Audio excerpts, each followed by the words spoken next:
I want to start today by talking about the way we all consume information.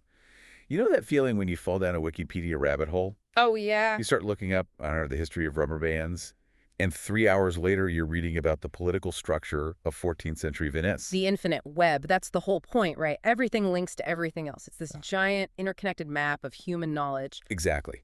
Yeah. But here's where it gets interesting. There's a glitch in that matrix.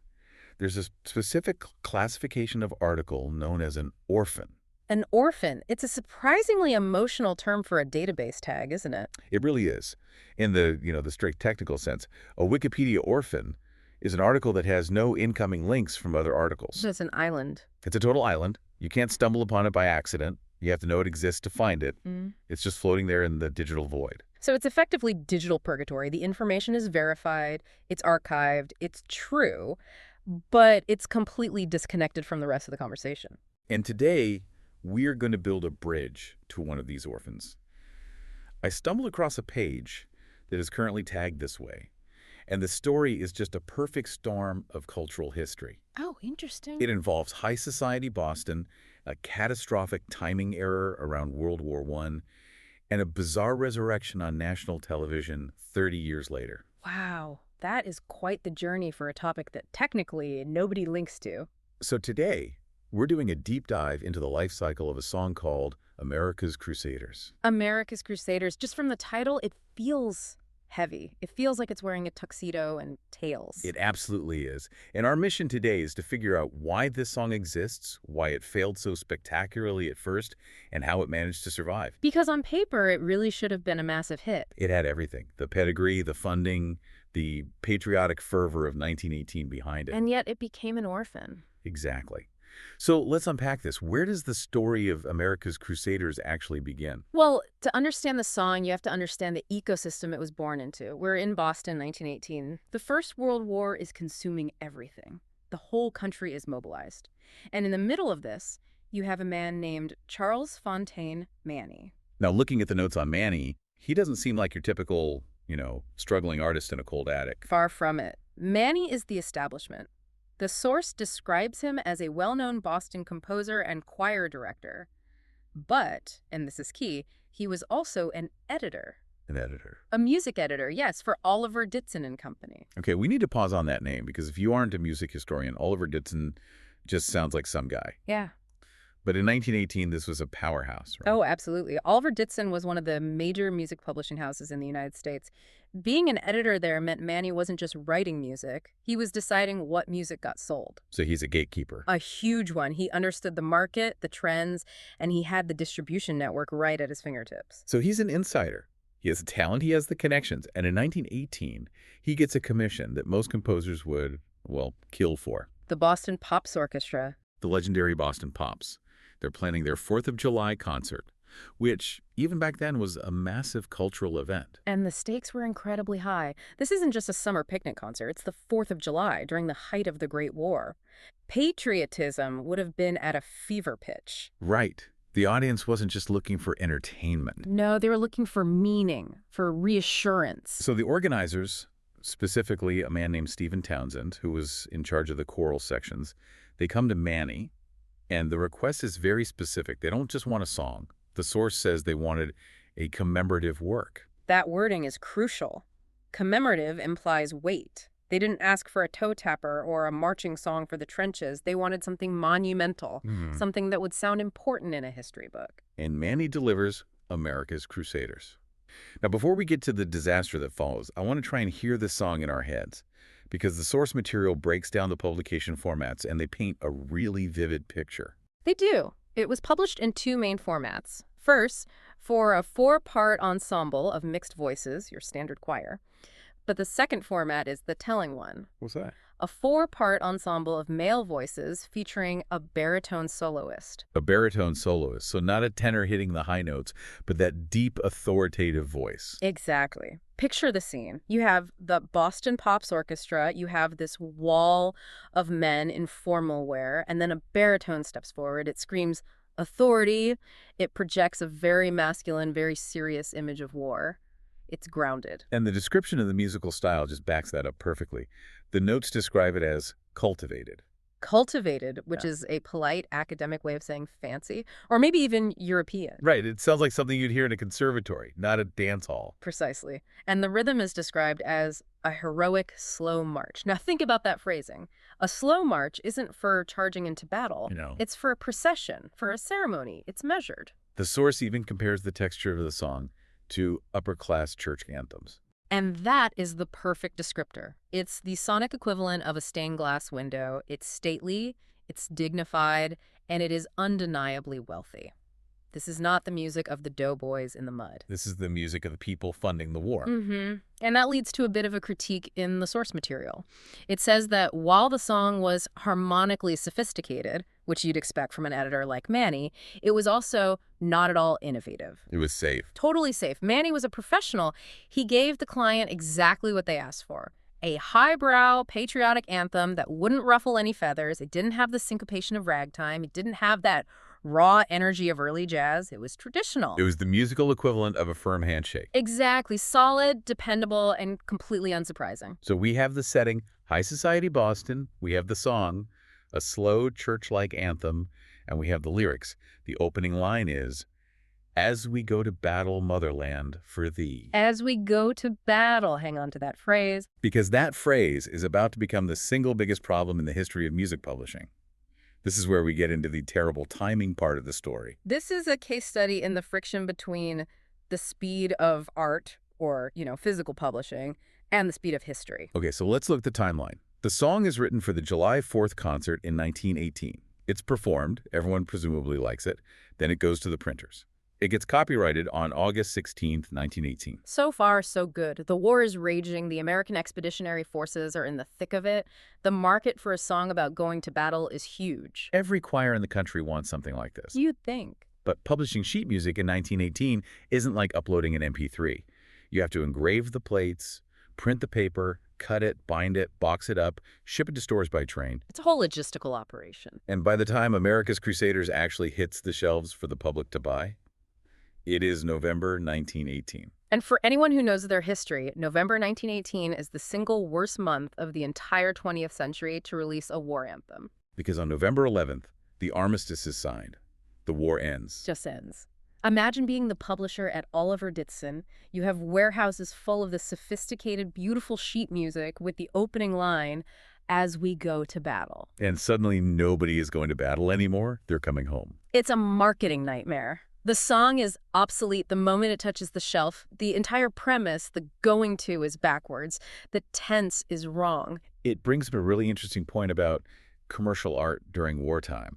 You are betting on the conflict continuing. It's a cynical way to look at it, but yeah. Manney and Ditson were betting on the war lasting through the winter, and they lost that bet. So what did Ditson do? Did they just burn all the sheet music? No, they tried to pivot, and this is where it gets kind of desperate in a funny sort of way.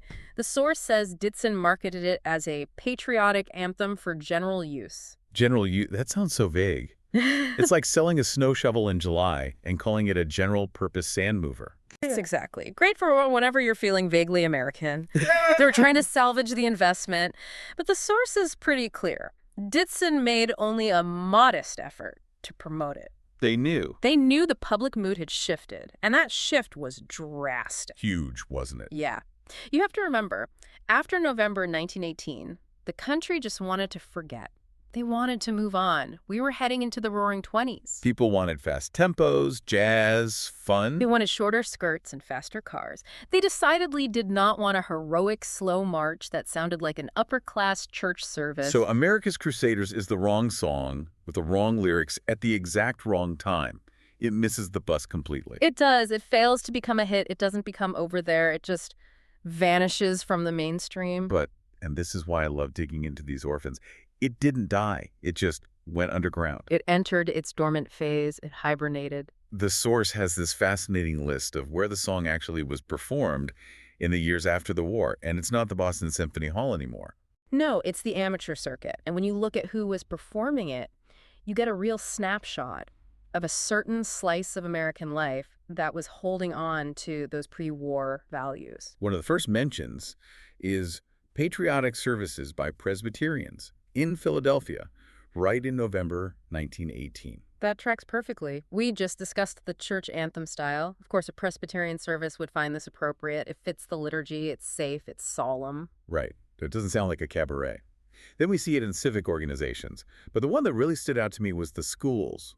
There's a record of it in the school report of the city of Portland, Maine from 1923. 1923, 5 years after the war ended. 5 years. Yeah. Why are high school kids in Portland, Maine singing this in 1923? Well, think about the economics of public schools. The sheet music was probably available, maybe even discounted because Ditson was trying to clear out the stock. Good point. But also, think about the culture of a school board in 1923. They aren't going to have the choir sing the new jazz hits from the speakeasies. Definitely not. They aren't singing the Charleston.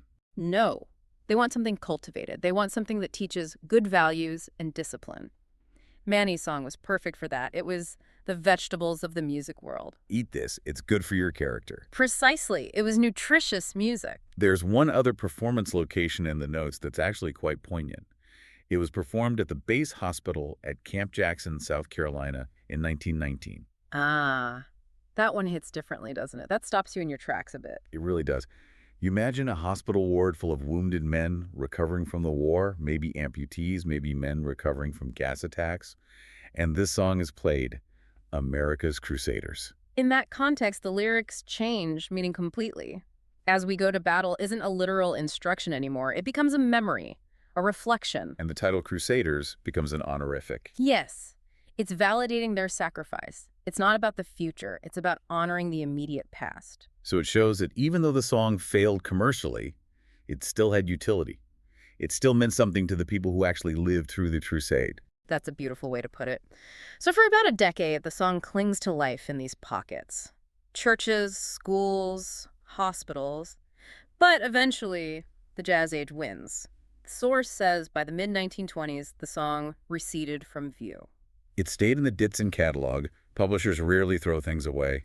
But it was effectively dead, a relic. Just another piece of paper in a filing cabinet. So now we fast forward. We jump 20 years. It's 1946. World War II has just ended. A whole new war. Charles Fonteyn Manney is an old man now.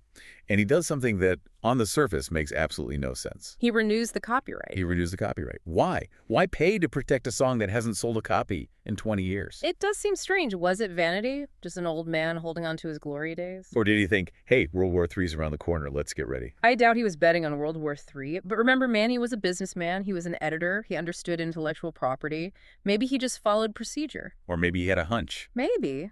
Because 3 years later, in 1949, this forgotten orphan song gets the biggest break imaginable. It goes from the dusty archives of Oliver Ditson to the newest, most explosive medium on the planet. Television. We're talking about the documentary series Crusade in Europe. And this wasn't just some small show. This was a cultural event. It was based on General Dwight D. Eisenhower's book about World War II.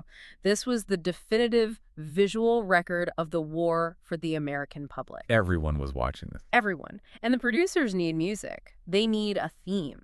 Now, they could have hired a contemporary composer to write something modern, something cinematic, but they didn't. No. They went digging. And they found America's Crusaders. And the source says the song was sung, in part, at the start and at the finish of the documentary. It bookended the entire experience. Think about the title match. Yeah. Eisenhower's book is Crusade in Europe. Manney's song is America's Crusaders. It's almost too perfect. It really is. It's linguistic fate. But it's more than just the title, isn't it? Yeah. It goes back to that cultivated slow march style we talked about earlier. Exactly. If you're making a serious documentary about the liberation of Europe, about the Holocaust, about D-Day, you don't want bouncy 1940s swing music. You don't want the Andrews Sisters singing Boogie Woogie Bugle Boy. No, you want gravity. You want that upper-class church anthem vibe. You want exactly what Manney wrote in 1918. The stiffness that made the song fail in the Jazz Age was exactly what made it perfect for a 1949 history documentary. It sounded timeless. It sounded like history itself. It's just incredible irony. In 1918, the song failed because the war ended too soon. In 1949, it succeeded because the war was over, and we were looking back at it with reverence. The context completely changed the value of the art. Same notes, same lyrics. But in 1918, it was bad timing. In 1949, it was definitive. And Manney lived to see it. He did. He renewed that copyright in 46. The show aired in 49. He saw his failure become the soundtrack for the victory of the next generation. I wonder if he felt vindicated. He must have. It validates the quality of the work. It proves that the song wasn't bad, it was just early, or maybe it was just waiting for the right technology. That's the key, isn't it? It was waiting for television, a medium that didn't even exist when the notes were put on the page. It really makes you rethink the concept of a failed piece of art. Yeah. America's Crusaders was a commercial flop, but culturally, it ended up defining the memory of World War II for millions of people. So was it a failure? It's a survivor. It hibernated. And it's a great reminder that orphan doesn't mean dead. This Wikipedia article we found, it has no links pointing to it. It sits there alone.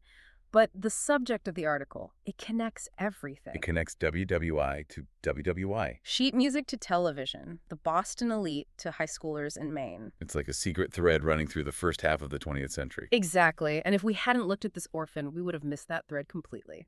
It makes me look at the digital world a little differently. I mean, we generate so much content today. Podcasts, blogs, videos, memes, and so much of it just vanishes into the feed. It gets orphaned by the algorithm in about 24 hours. Right. We assume that if something doesn't go viral immediately, it has no value. We judge success by the speed of the reaction. But the story of America's Crusaders suggests that's just the wrong metric. It is. Maybe the value of a piece of work isn't determined in the first week or even the first decade. Which leads to a pretty wild thought to wrap this up. If America's Crusaders had to wait 30 years for the invention of television to find its true purpose, what is out there right now, sitting in a database, orphaned and ignored, waiting for a technology we haven't even invented yet? That is the question. Maybe there's a piece of digital art or some strange blog post or a piece of code that looks useless to us today.